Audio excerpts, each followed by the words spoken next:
Welcome back to Bourbon Riders, and today we're doing another first pour. This time,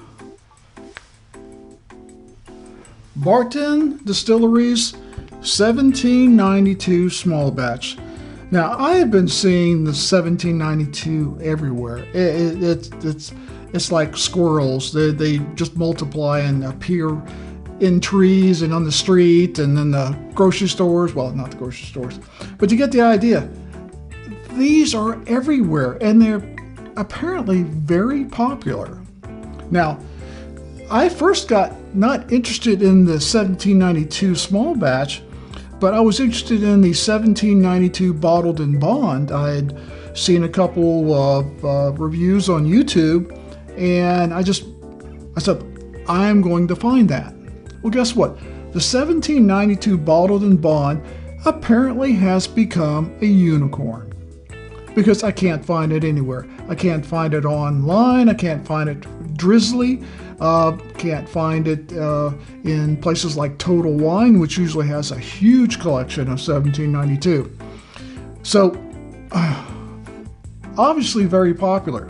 What you can find is the 1792 small batch. So, I said, screw it.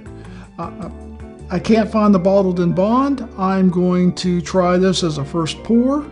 I've got a series coming up on, basically a blind test coming up on 4 $30 and less bourbons.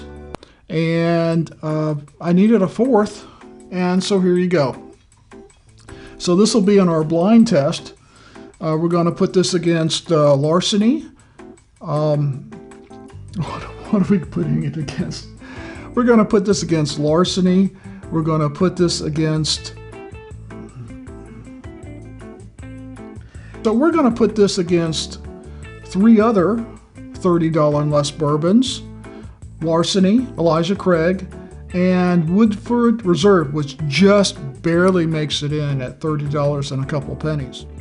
Barton says this is a sophisticated and complex bourbon, distinctly different, created with precise craftsmanship. Aren't they all? Made from signature high rye recipe and the marriage of select barrels carefully chosen by our master distiller. Okay. Unmistakable spice mingles with sweet caramel and vanilla to create a bourbon that is incomparably brash and bold, yet smooth and balanced. All right. Now, I've not found a lot of bourbons with high ryes that so far that have been my favorite, so this will be an interesting test for me. As we always do, we're going to start off by, we've taken off the wrapper, but we've not uncorked it yet. So let's look for that famous pop sound that we like to hear. That was not more of a suction pop than actually like. So interesting, almost like it has a little bit of vacuum in it, but not that clean, crisp pop that I like to hear. It's a nice looking bottle, by the way. I guess what first brought me to it is that's pretty cool bottle. But I don't buy bourbon for the bottles, although it's a nice thing to have, isn't it? Okay, it's kind of an odd shape to pour with one hand, but we're going to give it a shot here.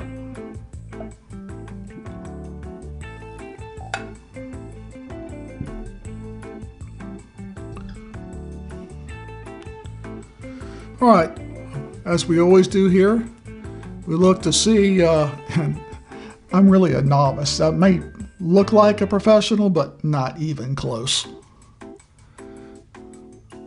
But I do like to see how oily a bourbon is. I like the drier sweet than I do a real oily sweet. Aren't all bourbons sweet? So a little bit, not too bad.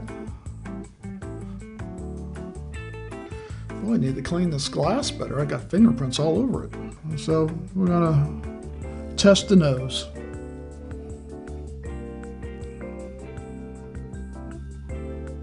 Not real bold. On our last test, I said that the Russells, it's right here, maybe put back in its place. It had a pretty bold smell. give it a good 3.5 on a scale of 1 to 5. It had a pretty strong aroma. This is pretty mild.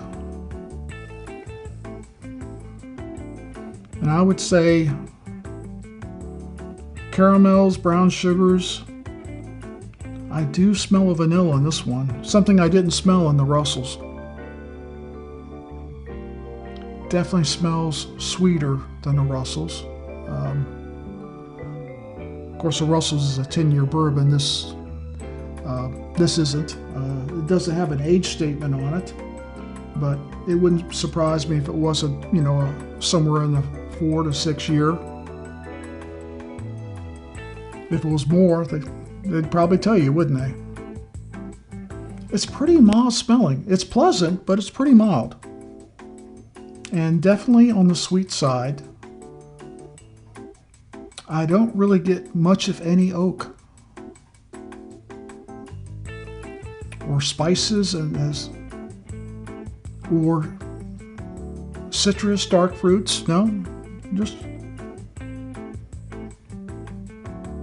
caramel, vanilla, candy type of aromas.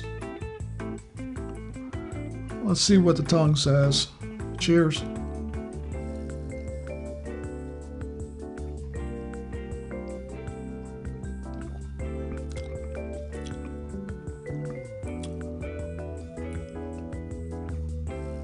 That's pretty good. That surprises me. I remember when I first tasted the Larceny, I thought it was a good bourbon, but I thought it pretty much matched its price point. It's an under $30 bourbon.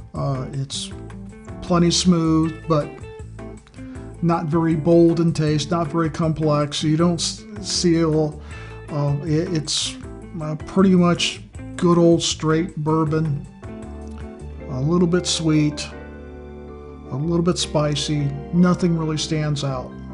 Nothing wrong with it. I mean, I think it's a decent bourbon. This is better. Let's try it again.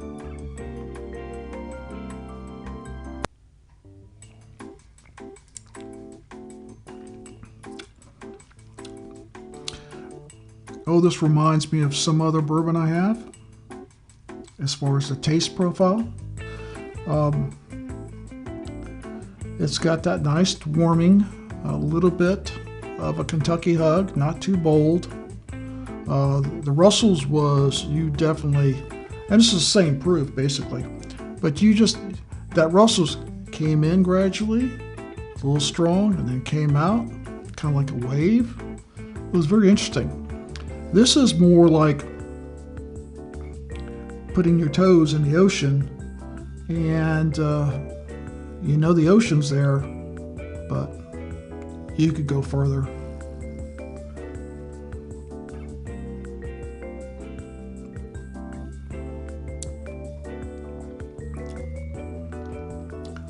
I'm really interested to know how I've heard good and bad about the single barrel, but I'm really interested in what the foolproof and even more so the bottled and bond, if I ever find that. It's on my unicorn list. So if you're out there, you're in the North Georgia area, you know where to find a 1792 bottled and bond, let me know. I'm getting on the bike and I'm going and picking one up. This could easily be an everyday sipper. I've gotten kind of spoiled on the, I say $40 to $65 bourbons. And sometimes I discount too much the lower priced ones. But this tastes beyond its price. Finish. They really don't say much about the finish on the website. Smooth and balancing. I think they don't try to make too much of it because they want to sell you the other ones, the sweet wheat, the aged 12 years, the high rye, the single barrel, the foolproof, and the bottled in bond. Another reviewer pointed out that all those are called limited edition expressions, which means don't expect it in the store all the time. The only one you can expect to find is this one. I know during the holidays I saw at least 2 or 3 versions of 1792 that they'd put out there for people to buy around Christmas time. And those all disappeared off the shelves. I mean, no one around here has anything other than the small batch. The small batch, I definitely recommend. So, you should have no problem finding them. I think I bought this for around $27, which is such a great value. And they're everywhere. So if you liked the video, please hit the like button. And if you'd like to see more of this kind of content, please subscribe. We are going to come out with a whole different number of series trying to kind of break the mold of simply doing whiskey reviews. Now, we like doing whiskey reviews and certainly first pours and so forth, but there's going to be a lot more to our channel than just tasting whiskey. So we hope you come back. See you next time.